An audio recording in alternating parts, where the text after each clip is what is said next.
the actual body cam footage. Let's be honest. And then they'll convince us that they're not doing it like everything else. You're not seeing what you're seeing. You're not seeing what you're seeing, you guys. This video was all put together by the government. Yeah. They're out to get us. She was deleting a shitload of comments on Instagram because people were like, yeah, what are those?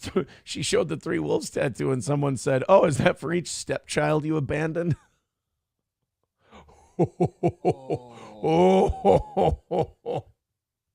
Then she's like, I never did. You don't make assumptions when you don't know the full story. Her and Nick are exactly the same, where like anytime they get held accountable for bullshit that they did, they can't stand that someone doesn't just believe the bullshit they throw them. And they go, well, you're just believing lies. And I'm like, who cleaned out their shit, left without, like, even if you think I'm the devil and the worst guy in the world, fine. That's totally fine. Thank you. You can say goodbye to the children. You can. In fact, the day you snuck the fuck out, they were right there in front of you before you left to take your shit. And they were opening their Easter baskets from your parents.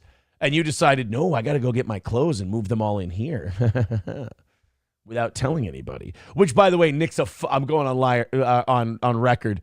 Nick's a fucking liar. He totally knew she was doing that. Yeah, I don't think you. He's a lying sack of shit. I don't think you suddenly find out that your side piece is moving in. Like I do believe my side piece didn't know because they treated her like a mushroom, feed her shit and keep her in the dark. Yeah, no, I think she found out after it happened. Yeah. And then she came over she wanted to come over the next day, but Nick wouldn't let her go alone, so he had to come with her. Fucking pathetic. Oh, it's so. My news today is just another reminder of how fucking great it is to be here instead of there. But yeah, she was deleting comments on Instagram because people were calling her out on their bullshit. And she, like, how fucking tone deaf can you be to think that people are going to look at you and look at all of you and go, wow, you guys are persevering and doing great. It makes me believe that they honestly don't think they're liars. But then again, they worked themselves into a shoot. They did work themselves into a shoot, but that's the nature of addiction, though, too.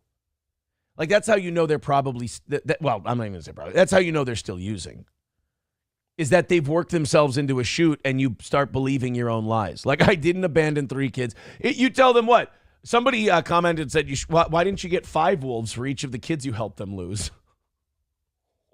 I'm telling you, dude, it was... You go on Kiwi Farms and look at some screenshots, and it's fucking brutal. Oh, boy. It's pretty bad. But, like, thinking you're the hero in this story, it's like, if you think this story has a happy ending, you have not been paying attention. I'm sorry. But I think that, like, weak-minded people follow him, and he convinces them of the horse shit he says in public. Because you notice, like, they must be buying everything he's selling. Because when he goes online every time, he's like, this is going to work out great. And it always ends with him just spiraling and screaming at people for calling him out on his bullshit. Like, when he goes out into any part of the actual world, he just gets his shit pushed in and throws a fit.